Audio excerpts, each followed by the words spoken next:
Visakha's wise offerings, faith expressed through everyday care. At Yeda's grove in Savatthi, many people came and went each day. Some monks had just arrived after long journeys, while others were preparing to leave. Some were sick, and others stayed beside them to provide care. During the rainy season, even simple routines could become difficult. A spiritual community needed teachings, but it also needed people who noticed the ordinary conditions that allowed practice to continue. One of those people was Visakha, known in the early texts as Migara's mother. Visakha was a devoted lay disciple of the Buddha. What makes her generosity memorable is not only how much she gave, but how carefully she observed what people actually needed. One day, Visakha invited the Buddha and the Sangha to a meal on the following day. The Buddha accepted in silence. That night, heavy rain fell. According to the Vinaya, the monks put aside their robes and washed themselves in the rain. Visakha sent a servant to the monastery to announce that the meal was ready. The servant saw the monks bathing without their robes and mistakenly thought naked ascetics were there instead. When she returned and reported this, Visakha understood what had happened. The monks had no special bathing cloths for such an occasion. The next day, after serving the Buddha and the Sangha, Visakha sat respectfully to one side. She said, "Blessed One, I would like to ask for 8 allowances." The Buddha replied that the Tathagata did not grant favors simply as favors. Visakha explained that what she wished to ask was allowable and blameless. The Buddha told her to speak. Visakha said that for as long as she lived, she wished to provide 8 kinds of support. Bathing cloths for the rainy season. Meals for monks newly arrived in Savatthi. Meals for monks preparing to leave. Suitable food for sick monks. Food for those caring for the sick. Medicine for the sick. A steady supply of rice porridge. And bathing cloths for the community of nuns. The Buddha did not approve the requests immediately. He asked why she wanted to provide these things. Visakha then explained each reason. The rainy season bathing cloths would prevent the discomfort and misunderstanding she had just witnessed. Meals for newcomers would help monks who did not yet know the roads or the places where alms were usually received. A tired traveler could eat, recover, and learn the area before going out alone. Meals for departing monks would help them leave on time without missing a caravan or reaching their destination too late. In both cases, the right meal at the right moment could remove an unnecessary obstacle. Visakha also wanted suitable food for sick monks. An ill person who could not obtain food appropriate to his condition might become worse. She understood that care did not always mean giving everyone exactly the same thing. Then came one of the most easily overlooked requests. Visakha wanted food for those caring for the sick. A caregiver who had to leave to search for his own meal might return late. The patient's food could be delayed, and the caregiver could become exhausted. Visakha saw that caring for the sick also meant supporting the person beside them. She also wished to provide medicine. She did not treat sickness as something a serious practitioner should simply endure without help. If suitable medicine could keep an illness from becoming worse, providing it was part of supporting practice. Her 7th request was a steady supply of rice porridge. The Vinaya notes that the Buddha had already allowed porridge while recognizing its benefits. This was not a luxurious feast. It was ordinary nourishment that could return day after day. Some help is valuable because it is large. Other help is valuable because it is dependable. Her 8th request was for bathing cloths for the nuns. The Vinaya records an incident in which nuns bathing at a river were mocked and embarrassed. Visakha understood that they too needed a simple way to protect their dignity while bathing.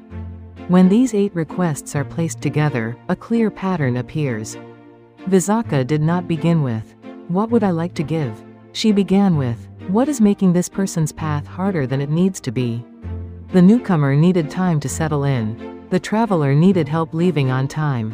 The sick monk needed suitable food and medicine. The caregiver needed enough strength to continue caring. The community needed dependable nourishment.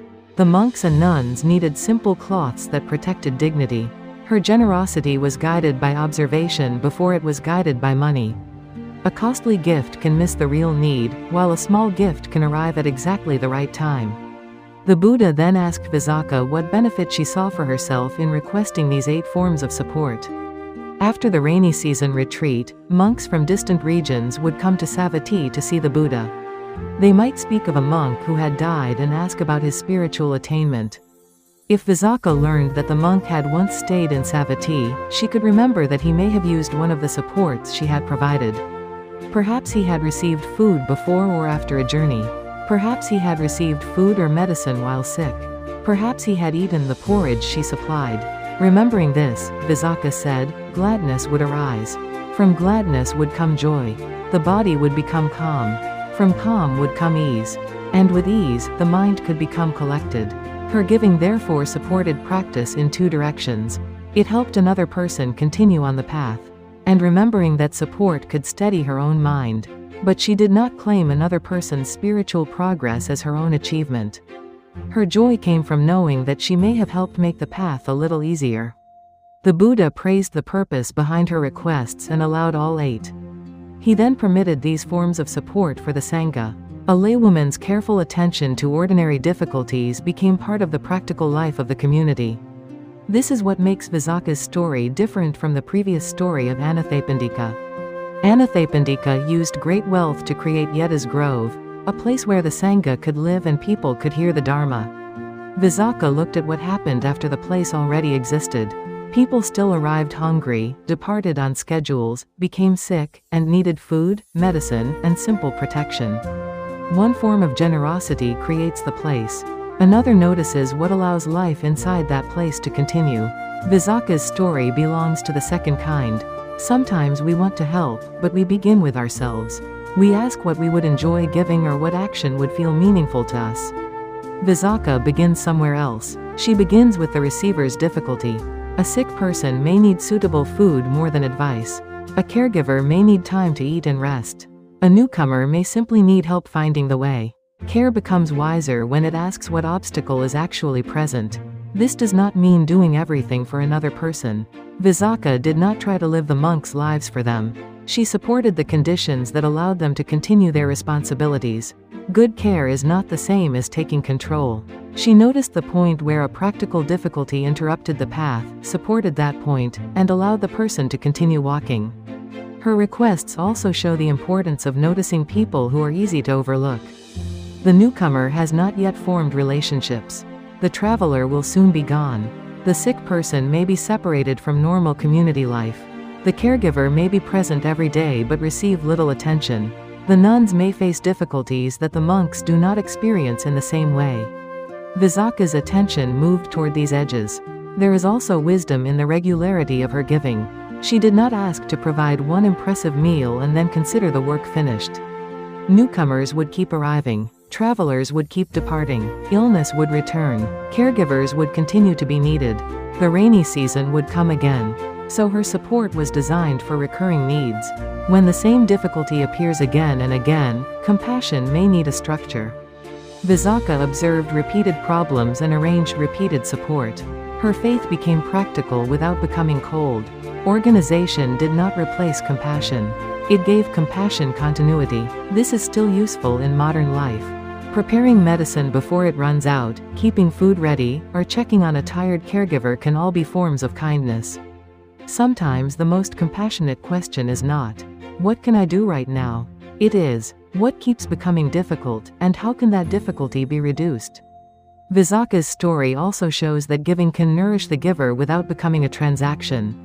She expected no ownership over the people she supported.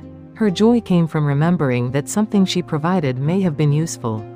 That is different from giving in order to create obligation.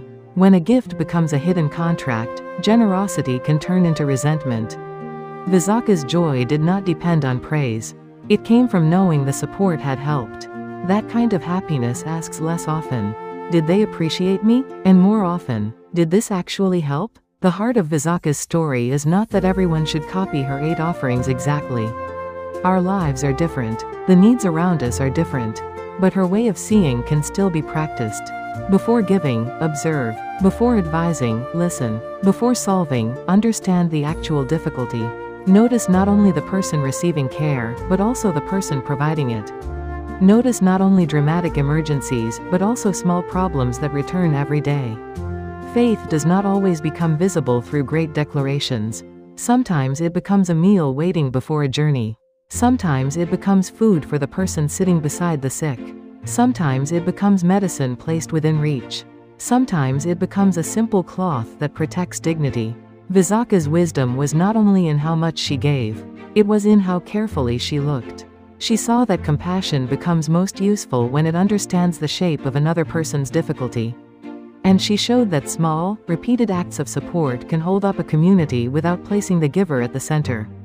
Today, may we notice the quiet needs around us before they become cries for help. May our generosity be guided not by display, but by understanding. May we remember those who care for others, those who arrive uncertain, and those who endure difficulty without asking. And may our faith, kindness, and concern become practical enough to make another person's next step a little easier.